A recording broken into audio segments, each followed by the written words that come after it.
Following the taping last Thursday night, we were talking about how do you get audiences, and I said, well, it's easy. You stand up in the pulpit on Sunday and say, I need an audience Thursday evening of 30 people, and somebody will say, I'll collect them, and one of the girls of Catholic background said, you mean people talk in your service?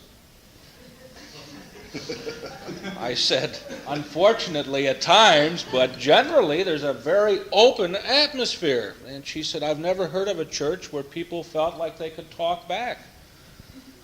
I said, we do pulpit dialogues with the congregation. We have lay people who are serving not only as worship leaders, but continually entering into the dialogue. There are people who will stop in the middle of a sermon and say something. She couldn't believe it. But in a sense, that's a return to not what our Pilgrim Fathers did in church, but what they did in life. It's a tragedy that church has become such a formalized place that where there ought to be open dialogue and discussion, it's cut off by dogmatic theology. I hope you took the opportunity of reading that brief or long statement at the top of the bulletin.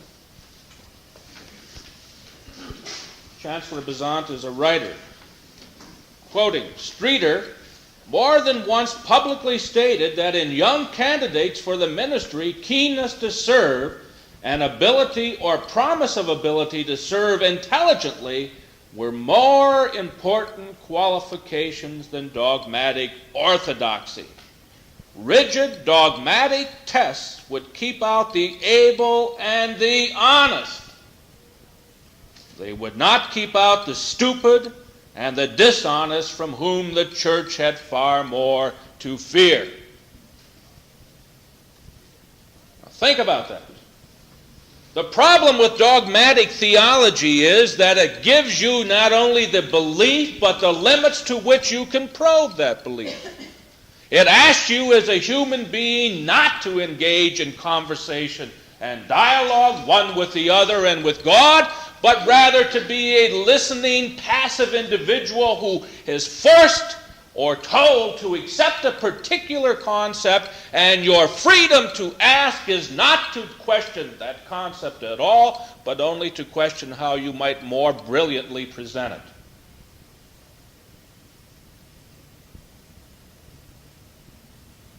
Over the years, as I've talked with people in tremendous number of denominations and theological positions, I've been impressed with that one simple fact that will slide by if you'd let it. It is not oftentimes the raising of fundamental questions about the relationship of God to man to man, of God's understanding of humanity and humanity's understanding of God. What it is a statement of a dogmatic truth accepted without question, and then the brilliance goes to justify that particular statement. Now, our Pilgrim Fathers had a touch of that in them. They were a stiff-necked people, proud, that would not accept the orthodoxy of an English church, but at the same time were not always free and open to accept other individuals as well. Roger Williams was driven out because he dared to question their dogmatic doctrines. But on the other hand, they were a people who thought. We've raised the question many times. We did it again in today's program. Why is it that for so many people, so few in the country, so many great thinkers, politicians, moralists grew out of our colonial states? With a population tremendously smaller, probably 1/10 the size of ours, they produced innumerable candidates for President of the United States that would make sense today. They produced innumerable theologians of note. You can't name one today. The United States has not produced a theologian of note from that particular period on. Isn't that incredible? Which one of the candidates of any party would you put up against the people that grew up in those pilgrim villages with their ability to speak their mind, to debate, to talk, and to understand? It's interesting. But one of the reasons is, I think, because we don't have enough of an opportunity. So I thought as we were heading into what I will be going away and taking off for the summer of relaxation, reading, recreation, and whatever else it turns out to be, I would like to go back to where we started this year, but do a rethinking. I would like to look at our pilgrimage, our pilgrim heritage, and pick up the fundamentals that they put forward: faith, freedom, and fellowship. I have not read the notes of the sermons I've done on these subjects before because I want to take it from a totally different point of view. And so for the next 3 weeks, starting today, we will deal with those, and then the fourth week I'm going to take the theme of our National Convention, which is pass it on. May we pass on the flames and not the ashes, and preach a sermon on that. And that'll take us up to the time that our young minister, who needs to understand that statement, and we're going to help him understand it, will be here on June 13th to meet each of you and to serve and work with you during the summer months. Okay, that's all, just sort of a brief introduction. Now, I started off by saying there's dialogue. I want you to get into it today. Define for me faith. Anybody?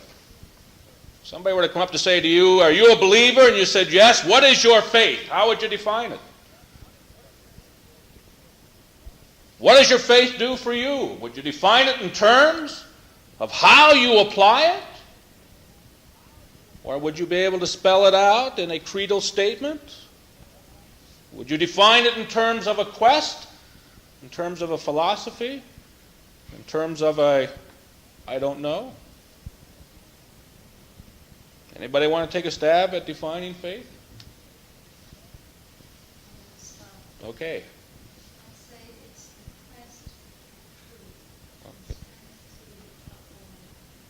Quest for truth and the strength to uphold it. It's not bad. What about general trust in mankind? General trust in mankind. Okay. That's real faith. We'll come back to that. That's interesting. I think we're hitting at some of it. What else? Joy for living. Joyful living. Joy for living. Joy in living. Joy and living somehow. Joyful living, right. What about it? Anybody else?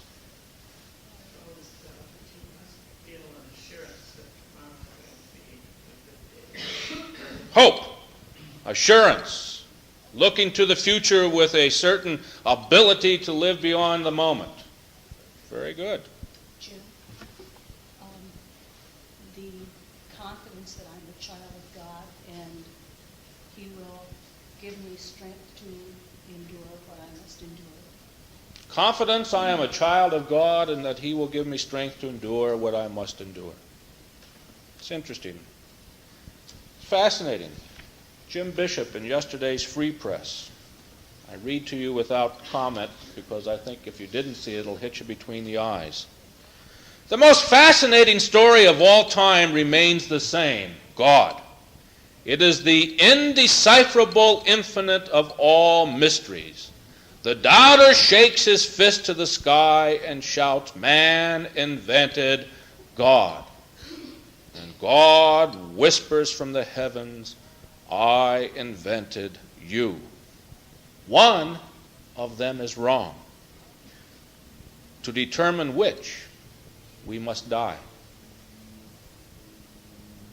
Isn't that interesting? Ultimately, faith is unprovable. The act of dying in death is the proof of what we hold to be true. For there is no certain definition or manner in which one can prove the reality of the existence of God or not. Mr. Bishop is paraphrasing, of course, the famous statement about Nietzsche. Nietzsche said, "God is dead," and after Nietzsche died, as some wit said, Nietzsche cried, "God is dead." God cried, "Nietzsche is dead." But we don't know. It is in the act of faith that death brings us to the knowledge of whether what we hold to be true is true or not. Some believe in God, some do not. The very young believe without question. So do the old. When the body is strong, faith ebbs. When health fails, man appeals to God for life. Well, working together what you kind of said and fits in nicely with what I wanted to say, I would say in the first place, rethinking that faith is an attempt to bring into harmony the cosmic gulf between the world of things and the realm of the Spirit. Now, we don't understand things. Front pages of the Detroit News is the fact that the assassination of Mr. Kennedy is up for total review. There, in the very cold light of television, of cameras, of the most scientific approach to these things, we find out that there's good possibility that the FBI and the CIA lied to the investigating committee, that there were changes done on the gun, that it was actually switched according to some records, and that there's still an open debate as to how Mr. Kennedy was killed, by whom, and for what reason. Now that's in the realm of things that we can see here and now. How much less certain are the realms of things we can't see? Love. How do you really know love exists between you and another person? Any effort to spell it out ultimately fails. We can do it only in terms of externals, reactions. And yet ultimately we are well aware that the human body and the human mind and the human spirit can cover up and not really tell the truth. Do you read Andy Capp on the comic page? If you don't read Andy Capp, you're missing one of the great things of all time. It's an English cartoon. It takes a while to get in tune with it.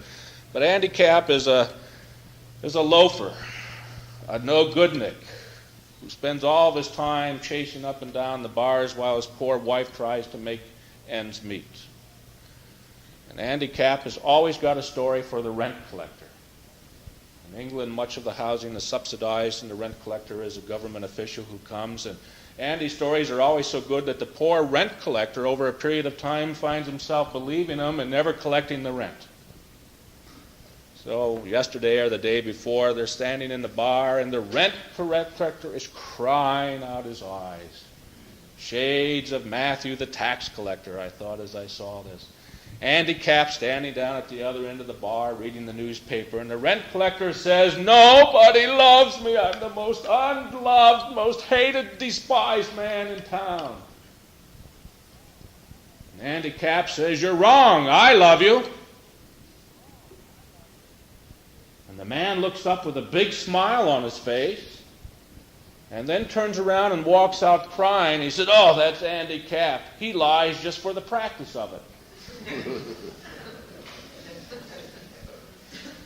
Now maybe, you see, Andy Capp was telling the truth, but the human spirit is so fearful and so uncertain of what love is that even the truth can be made a lie, or the lie can be made a truth. It's the lack of certainty that we all feel about ourselves, about our mates, about our children, about our relationships with anybody. There are times when "I love you" sounds so trite. There are times when "I love you" is used to cover up. How much more so when one talks about God and God's power in life?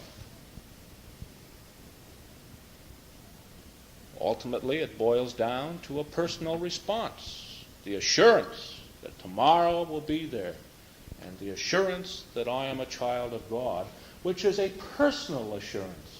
It can be communicated and shared, but it cannot be taught. It must be experienced. And so I would say faith in the highest order is the experiencing of the presence of God. Sharing it with others, perhaps testing it out, but experiencing it with God. Seems to me that the second point, to pick up on what Sue's mentioning, faith is the self-assertion of men's spirit, the assertion of its own reality and truth. This is where I would part company with so many of my religious brothers. You see, faith for them is multiply going towards God. Man is inherently evil. Man is inherently bad. Man has no good about him whatsoever. It's easy to prove that point. Very easy. Just pick up any newspaper and read it through. Front page headlines: murder, robbery, rape, political assassination in Paris. I walked those streets. I could have been standing there 3 years ago when that guy was assassinated. Political assassination in Beirut. Assassination took place the day we were there. Wasn't it? Or the day after before? The day we were there. In Beirut last year. Dachau. Chris and I are talking about, she's never been there, going there this summer and making a pilgrimage to Dachau outside of Munich, the concentration camp. Bergen-Belsen. You can't walk through one of these camps without understanding the evil of man. A rabbi in this area cries out, "When I see Dachau, Bergen-Belsen, how can I believe in God?" And I can only answer, when I see Bergen-Belsen and Dachau, how can I believe in man? Now it's interesting. The atheist is relieved of all struggle, Mr. Bishop continues. He believes he does not believe. There is no God. There is no soul. There is no conscience. The atheist is condemned to live by the laws of man. He turns in the 10 Commandments for 1,000,000 or 10 million commandments. Now that's the negative side. If we were to stop there, we would have a failing to understand the nature of the human spirit. For the fact of the matter is that man is not inherently evil, but has the capability as equally inherent for good. And one of the problems, we talked about it last week on Mother's Day, is that we so often deal with the evil in man that we seldom deal with the good.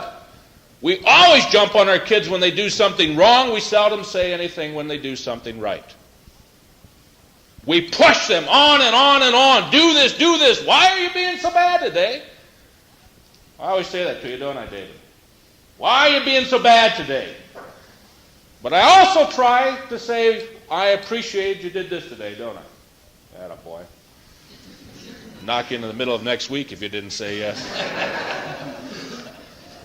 You see, we somehow or another focus on the evil. Every time somebody is ripped off, we hear about it. But we seldom hear about the thousands of times that people share the ongoing work of individuals giving of themselves to help others. Through jobs, through voluntary work, through the human. Tragedy in the papers this morning.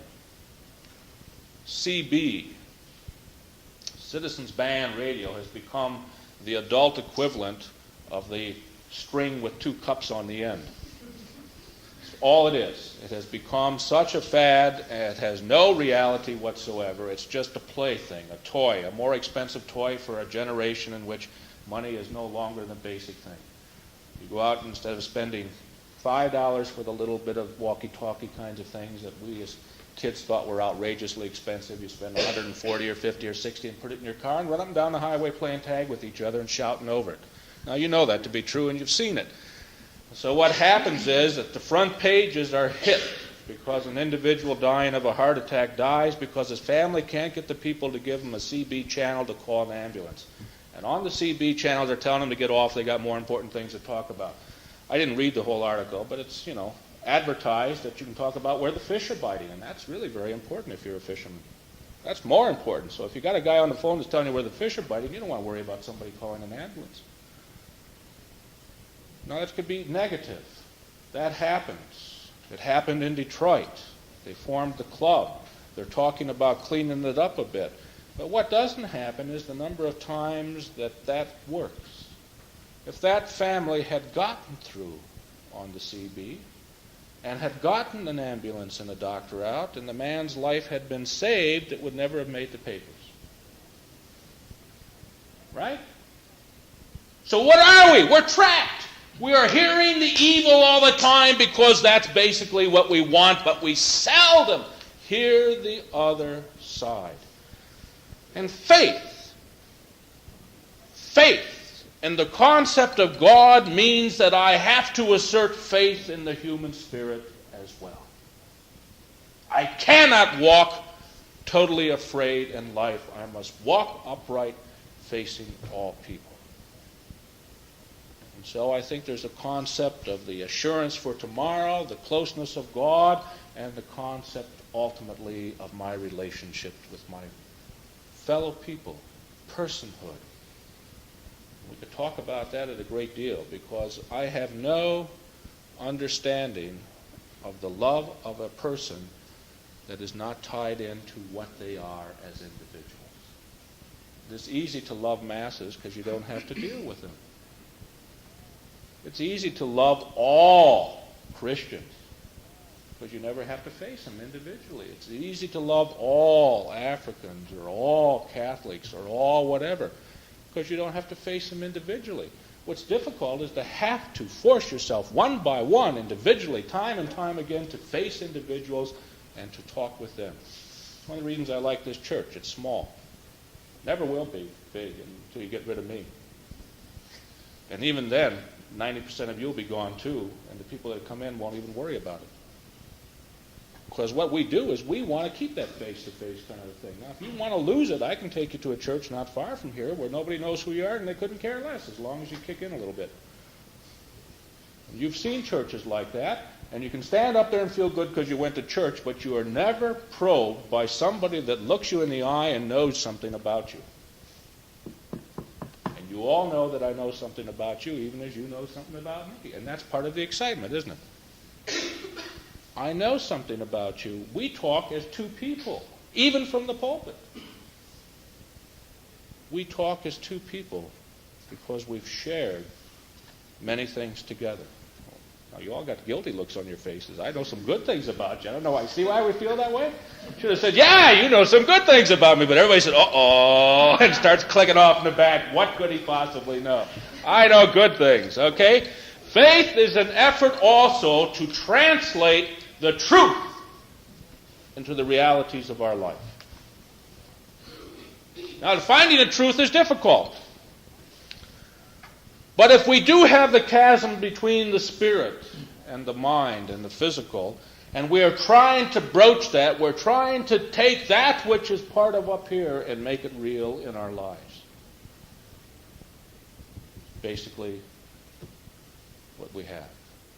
Well, that's not easy. We try to do it with love, with generosity, with sharing, with experience, with friendship, a whole host of things. And the translation always fails. Name one person in your own mind that you really wholeheartedly love and try to explain to yourself how you would explain it to them or even live it with them to the fullness. It is so impossible. You guys right here were married last Saturday, a week ago. Stood up here feeling very warm and all that. And what did I say to you? What you feel is going to be so bad in comparison to what's potentially there as you try to explain it to each other. As you grow in love and in sharing. It somehow or another comes, but you can never put it down. I used to, in counseling sessions, ask the most stupid question in the world. It took me a long time to realize how stupid it was. Why do you love her and why do you love him? And I suddenly realized the ones that could glibly tell me were the ones that weren't really in love. And I realized at one time when two kids who were really in love said, I don't know, I suppose if I could tell you that, I wouldn't be in love. I'd be giving you excuses. It's there. You know it's there. You feel it. It's something that happens. It's so exciting. It's not like holding hands with your preacher. Because there's a tingle there when you hold hands with the one that you've got that kind of a relationship with. I always tease them during the rehearsals. If the guy doesn't kiss the bride right, I'm going to show him how to do it. I never have. They all practice it so well, you know. But it's different. What makes it different? It's that little thing that's there between two people that they share. It can't be defined. It's the truth of the relationship. But even though it can't be defined, it can be lived. Isn't that the exciting part of it? There's a point when one has to be open to ask questions, open to seek, but able to live even though the questions can't be answered. I don't know what's going to happen tomorrow, and you don't. But I live with the same kind of a faith. Today is a good day, and tomorrow's going to be better, whatever happens.